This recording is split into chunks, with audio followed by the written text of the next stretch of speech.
सुप्रभात बच्चों, आज हम आपकी पाठ्य पुस्तक संस्कृत के षष्ठम पाठ का अध्ययन करेंगे जिसका शीर्षक है अस्माकम देव्यः। तो चलिए पाठ को पढ़ते हैं और जानते हैं हमारी देवियों के विषय में।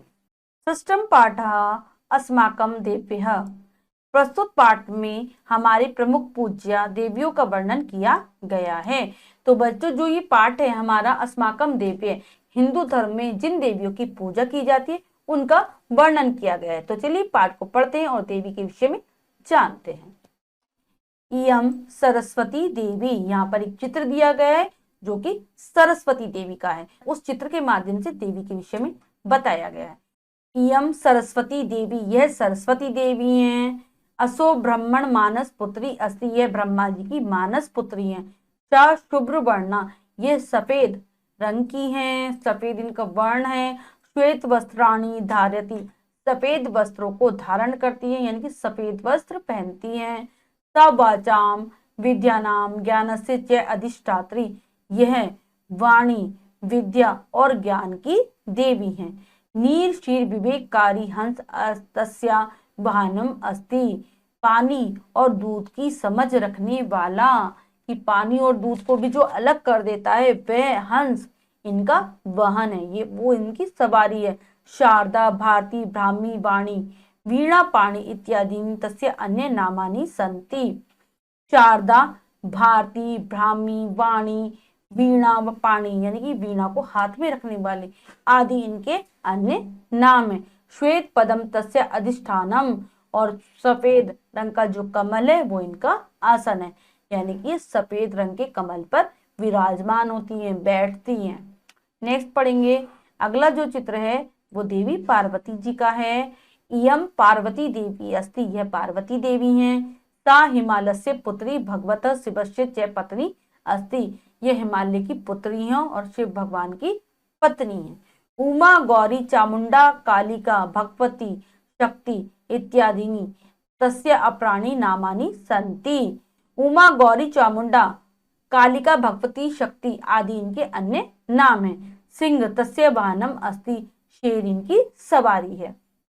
अनुरूप वर लाभाय कुमार्य विवाहिता नार्य अपि तस्य पूजाम कुर्वन्ति, इच्छा अनुसार वर प्राप्त करने के लिए कुंवारी कन्याएं और साथ ही साथ विवाहित स्त्रियां भी इनकी पूजा करती हैं।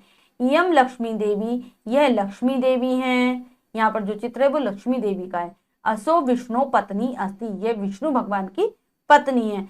यदा देवासुरा अमृताय सागरम अमथनम तदा सागरात उत्पन्ना अभवत, जब देव और असुरों का संग्राम हुआ था, ठीक है, और उसके बाद उन्होंने जब सागर मंथन किया था अमृत पाने के लिए, तब इनका उत्पन्न हुआ था, तब ये उत्पन्न हुई थी, सागर से समुद्र से उत्पन्न हुई थी। सा साधनस्य सौभाग्यस्य च देवी, ये साधन और सौभाग्य की देवी हैं। दीपावली पर्वणि तस्य पूजा महता समारोहेण भवति, दीपावली के पर्व पर, दीपावली के त्योहार पर इनकी पूजा बहुत बड़े समारोह के रूप में होती है। उल्लूका तस्य वाहनम कमल पुष्पम च अधिष्ठानम अस्ति, उल्लू इनकी सवारी है, इनका वाहन है उल्लू, और कमल पुष्प इनका आसन है, यानी कि कमल के पुष्प पर बैठती है और उल्लू की सवारी करती है। तो बच्चों आज हमने इस पाठ में जो हिंदुओं में जो देवियों की पूजा की जाती है उनके विषय में जाना। तो चलिए अब हम पाठ के शब्दार्थ कर लेते हैं। शब्दार्थ: इयं यह, असो यह, ब्रह्मणम ब्रह्मा की, सा वह, वाहनम सवारी, भगवत शिव से भगवान शंकर की, अपराणी दूसरे, संति हैं, यदा जब, तदा तब, पर्वणि पर्व पर, उल्लू का उल्लू, तस्या उनकी, अस्ति है, आमंत्रण मथा गया। सभी बच्चे पाठ के शब्दार्थों को अच्छे से याद कर लेंगे जिससे कि आपको पाठ समझने में आसानी रहेगी, भाषा समझने में आसानी रहेगी। अब हम पाठ का अभ्यास कार्य कर लेते हैं। अभ्यास: पहला प्रश्न रहेगा लिखितम से, तो चलिए प्रश्न पढ़ते हैं और करने की कोशिश करते हैं। लिखितम: उचितम उत्तर प्रदम व्रतम रज्य, सही विकल्प वाली गोली को रंगिए। यहाँ पर प्रश्न के 4 विकल्प हैं, 3 विकल्प गलत हैं, 1 विकल्प सही है। हमें सही विकल्प चुनना है और उसके गोले को रंग देना है। तो चलिए करते हैं। ब्रह्मण मानस पुत्री अस्ति, ब्रह्मा जी की मानस पुत्री हैं। ए सरस्वती, बी पार्वती, सी लक्ष्मी और डी सची। तो उनकी मानस पुत्री हैं, हमने अभी पाठ में पढ़ा था। कौन है? सरस्वती है। तो ए जो हमारा विकल्प एकदम सही है। तो चलिए करते हैं ए सरस्वती। कौन सी है? ए सरस्वती। नेक्स्ट करेंगे सरस्वत्या वाहनम अस्ति। सरस्वती जी का वाहन है ए वृषभा, बी हंसा, सी सिंहा और डी मयूरहा। हमने भी पढ़ा था सरस्वती जी का वाहन होता है हंस, जो कि पानी और दूध को भी अलग कर सकता है। तो बी हंस विकल्प इसमें एकदम सही है। तो चलिए भरेंगे बी हंस को, बी हंसः। नेक्स्ट करेंगे पार्वती रिक्त स्थान पत्नी अस्ति। पार्वती जी पत्नी है इंद्रस्य, गणेशस्य, शिवस्य और चंद्रस्य। तो पार्वती जी पत्नी है शिव जी की, शिवस्य। सी जो हमारा विकल्प है एकदम सही है। तो पढ़ते हैं सी को, सी शिवस्य। शिव भगवान की पत्नी है, कौन है? पार्वती। नेक्स्ट करेंगे अमृताय रिक्त स्थानम सागरम आमंत्रण देवसुरा देवा जना असुरा। अमृत को पाने के लिए सागर का मंथन किया था। किन्होंने किया था? देवताओं ने और राक्षसों दोनों ने, देवासुरा। जो हमारा ए विकल्प है एकदम सही है। तो हो जाएगा देवासुरहा। तो चलिए करते हैं ए विकल्प पे लगाते हैं देवासुरहा। नेक्स्ट करेंगे लक्ष्मी रिक्त स्थान च देवी अस्ति।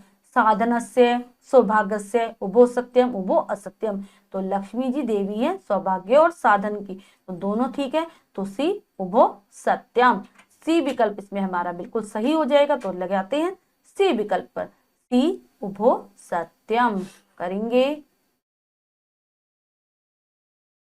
नेक्स्ट है हिमालय पदे का विभक्ति। प्रथमा, द्वितीया, षष्ठी, सप्तमी। तो हिमालय पद में जो विभक्ति है वो है षष्ठी, सी षष्ठी। विकल्प हमारा बिल्कुल सही है। तो चलिए करते हैं सी विकल्प पर, सी षष्ठी। अब हम अगले प्रश्न पे आते हैं। रिक्त स्थानानि पूर्यत। रिक्त स्थानों की हमें पूर्ति करनी है। तो चलिए करते हैं, हमें उचित शब्दों के द्वारा इसको भरना है। तो चलिए करते हैं। हमने पाठ अच्छे से पढ़ा है तो हम इसे आसानी से कर लेंगे। सरस्वती रिक्त स्थान वस्त्राणी धारती। श्वेत कौन से वस्त्र धारण करती हैं सरस्वती जी? श्वेत। नेक्स्ट पढ़ेंगे श्वेत रिक्त स्थान तस्या अधिष्ठानम। श्वेत क्या है? कमल, पद्मम। श्वेत पद्म इनका आसन है। पार्वती रिक्त स्थान पुत्री अस्ति। पार्वती जी किसकी पुत्री हैं? हिमालस्य, हिमालयस्य लिखेंगे, हिमालयस्य। नेक्स्ट करेंगे अनुरूप वर लाभाय रिक्त स्थान विवाहिता। रिक्त स्थान च अपि तस्या पूजाम कुर्वन्ति। अनुरूप वर के लिए कौन पूजा करता है पार्वती जी की? कुमार्य, कुंवारी स्त्रियां और विवाहित नार्यः पार्वती जी की पूजा करती हैं। लक्ष्मी रिक्त स्थान पत्नी अस्ति। लक्ष्मी जी पत्नी है किसकी? विष्णु भगवान की। तो लगाएंगे विष्णु, विष्णु भगवान की पत्नी है कौन? लक्ष्मी जी। तो बच्चों हमने इस पाठ का अभ्यास कार्य अच्छी प्रकार से पूर्ण कर लिया है। तो बच्चों आज हमने आपकी पाठ्य पुस्तक संस्कृत के षष्ठम पाठ का अध्ययन किया। इसमें हमने हिंदुओं की देवियों के विषय में जाना जिनकी हिंदू लोग पूजा करते हैं। आशा करती हूँ आपको पाठ अच्छे से समझ आया होगा। आप फिर से पाठ को उच्चारण के साथ पढ़ेंगे, अभ्यास कार्य को पूर्ण कर लेंगे, शब्दार्थों को याद कर लेंगे। मिलते हैं अगली कक्षा में नए पाठ के साथ। तब तक के लिए स्वस्थ रहिए, प्रसन्न रहिए। धन्यवाद।